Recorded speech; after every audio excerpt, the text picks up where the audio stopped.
What is going on, friends? Me, Breaker's Talent, back with a new video, and today we are taking a look at the Druid of Pantheon Rise of the Fallen. A very, very beloved class in pretty much every MMORPG that there is out there. There's always a Druid. I'm not sure how it was in EverQuest. In WoW, there was a Druid which could like tank, heal, and do kind of all kind of stuff, right? In most MMORPGs, the Druid is a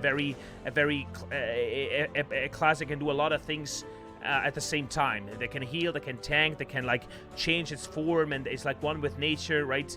And as we can see here, you have a lot of choice if you want to do a Druid. You can pick between an archetype, a darkmere, an elf, an halfling, a human, or an ogre. So you have literally 6 classes you can pick from. You have in the bottom left a picture of all those classes.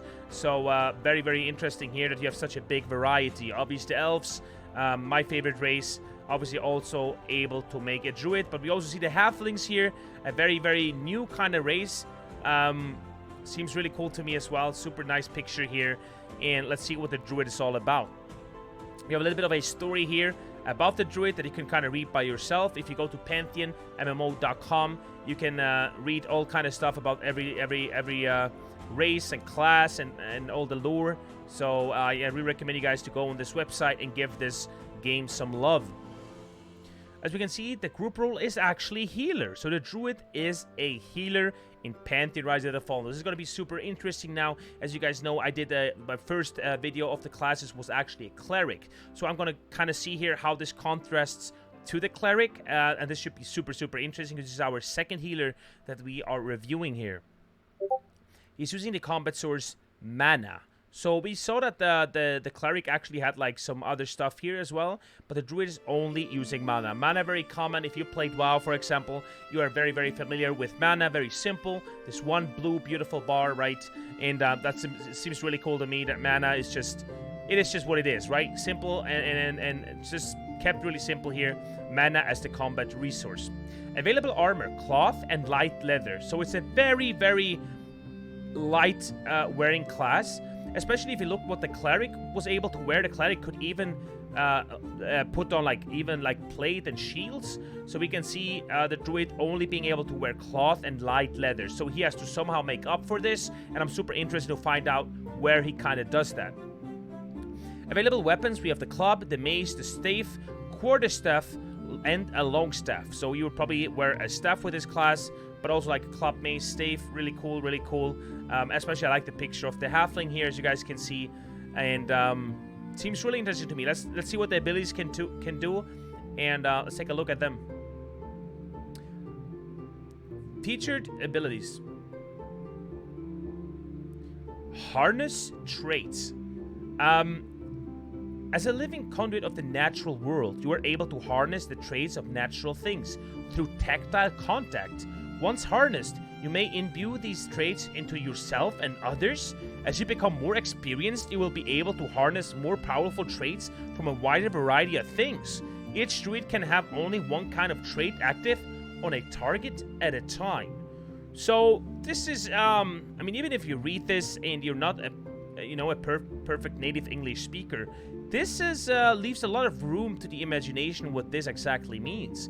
What does this exactly mean? Like if you run around, you can like maybe take some, you see like a certain tree or a certain root, and you can use that somehow to like harness it and get some special traits from those things. Can you pick up like a mushroom and maybe get like, this is very interesting to me. But also you can harness a lot of natural things that are just out in the world. Not really sure how I should understand this. But seems very interesting to me, and this already gives the class a very, very strong identity, right?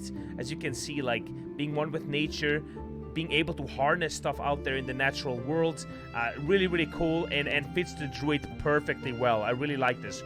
Harness trait. Imbue trait. Swiftchill's fin. Imbue the aquatic nature of the Swiftchill into an ally. Increases their swimming speed and allowing them to breathe underwater. Oh man, so this is really cool. Okay, so if you're having to do something maybe in the water, maybe there's like a water quest or something, and you have a Druid, it's just buffing everyone real quick, and they're able to completely breathe underwater, and it decreases your swimming speed. That is super cool. Makes you really want to have a druid around whenever you do those water quests or stuff in the water. Super, super cool. I like this a lot. Oh man, imagine not having a druid in your group then. Ouch, it's gonna be an ouchie, I guess, but pretty cool. Creeper's Grip. Grip an enemy with enchanted creeper vines, healing anyone who damages that enemy. Wait, but is he gonna get out of the... You can grip an enemy with enchanted creeper vines, healing anyone who damages that enemy. So I guess that enemy is not able to get out of those vines then? And you can damage them to heal yourself. So this is really cool. So if you're a DPS, you're DPSing the boss here, right? And the druid is using Creeper's Grip on an enemy. You take your aggro off the boss real quick. You go on this mob, hit him 2 or 3 times, get your HP up, and go back on the boss. Is that kind of how I'm understanding this? Okay. So this probably means that the target is not going out of, or not getting out of the creeper vines, even when hit, right? Or else this will kind of be a really weird ability. So this is pretty cool. High Road's Flame. Ask High Roads to heal an ally with a surge of Verdant Fire. Okay, maybe like an instant spell, something that just heals an ally with some kind of flame. Very interesting. Super excited how this is going to look in the game. Verdant Fire lands. Hurl a spear of pure verdant fire at an enemy, dealing nature damage. If High Road's Gaze is active on the enemy, this ability will silence them for a short time. Okay, so we can see High Road's Flame, you pretty much use it to heal a target. And here on Verdant Firelands, you are throwing pretty much a flame spear at an enemy dealing nature damage. And also, this ability will silence them for a short time. Super cool. Probably going to be super useful in PvP as well. Very, very interesting and super important spell. Silences in games, especially like in Pantheon, where, you know, enemies hit like a truck, or like if you pull 3-4 mobs, you will have to do this, use this really well in order to make sure your group doesn't take too much damage, right? Super cool. Firefly. Ask a firefly to travel with you for a while, serving as a light source. Oh my god, that is so cute. So whenever you go in, because as you can tell, example, I played some Guild Wars, the nights are never really dark, you know, but in Pantheon, they're taking this to another level, right? If you go inside a cave, it's gonna be dark. Maybe so dark that you can't see anything, right? Or you need a torch. And this is a druid, you're just calling your little firefly, guiding you the way. Oh man, I want to see this in game. This seems super cool. I'm kind of falling in love here with the druid. Okay, this is kind of making me insane because I did those videos on those classes, and every time I read a certain class, I want to play that class. Like, oh man, I have to contain myself here. I have to contain myself, guys. Don't get too excited. It's going to take a long time until this game is out. But we want to wait. We want to make sure it's a good one. Wild-Eyed Wanderer. Passive. Your covenant with the natural world has cultivated a unique sense of trust from the animals of Terminus, making most of them unlikely to attack you unless provoked. Oh my god. Dude, you know why I'm so excited? Because I love elves, right? Because I was always a guy who loved being one with nature, being like spiritual and stuff. And with this class, literally all the animals on Terminus is the whole world, right? Are most likely not to attack you, or unlikely to attack you unless you provoke them. This is so cool. It gives the class such a strong identity. I can't believe this. I can't believe they're taking this to a next level, what being a class means. I am a super fan here, dude. I'm digging this. Am I doing an elf druid, maybe? We'll see. Imbue trait. Speed of the Black Wolf. Imbue the Black Wolf speed and agility into an ally, increasing their movement speed. So I guess you can put this on yourself as well? Okay, so you put this on a friendly target and he's going to be faster. Very, very nice. Verdant Fire Seeds. Impart a mystical seed to an ally, absorbing incoming damage up to a certain limit. When this amount is reached, the seed will bloom and heal your ally for the amount of damage it absorbed. Afterwards, a portion of the effective healing the ally received will be refunded to you as mana. You may apply a Verdant Fire Seed to as many targets as you wish, but only one seed may be active on a target at a time. Very, very nice. Giving you some mana back as well. Super, super good spell here. And being able to use it on more targets, on more friendly targets, super nice. Nature Shroud. Gather nature energy around yourself, forming it into a mystical cloak. This cloak makes you invisible to living, non-magical targets, can be used outdoors. Oh, so the druid can go invisible here. with the power of the nature energy. Very, very nice. This cloak makes you invisible to living and non-magical targets. So, not against undeads, apparently. Super cool. It's always you need to pay attention what your enemies are, you know, what kind of race it is. But super, super nice here. High Road's Chrysalis. Ask High Road to protect an ally from death. When this ally takes damage that would kill them, High Road prevents their death and seals them in a protective Chrysalis. While inside the Chrysalis, the ally cannot be damaged and will emerge with a portion of their health and mana restored. Oh, very nice. So you have to be really good at using this. So it's pretty much something you put on a target where you know that you might not be able to heal him anymore. He will probably die. You put this on him and, you know, he gets into this Chrysalis and not dying, coming back with some mana and HP. Very sweet here. So pretty much like a lifesaver kind of thing. Very, very nice.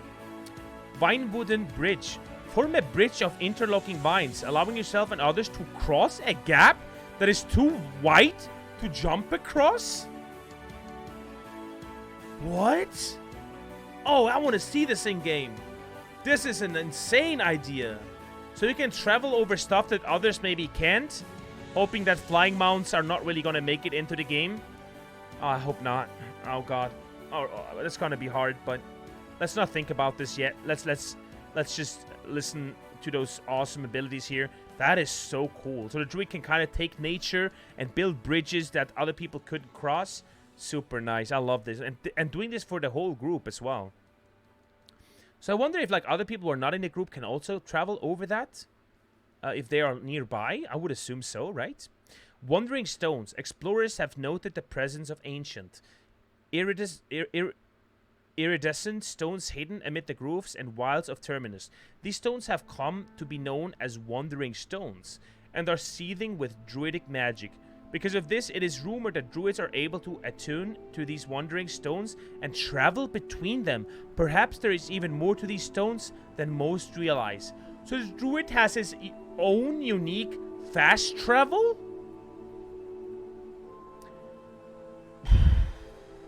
Oh man, I think every class I'm reviewing here and learning more about makes me so excited about this game. The amount of class identity Pantheon gives those classes, I can't take it. I can't take it. It seems awesome. Let me know in the comments down below what kind of race you would make if you would make a druid. If I would make one, I would probably do an elf druid because you guys know I love the elves so much. But let me know what you guys would do if you pick a druid. This class seems awesome. Having this sounds so good. Like I really have to think about doing a druid here.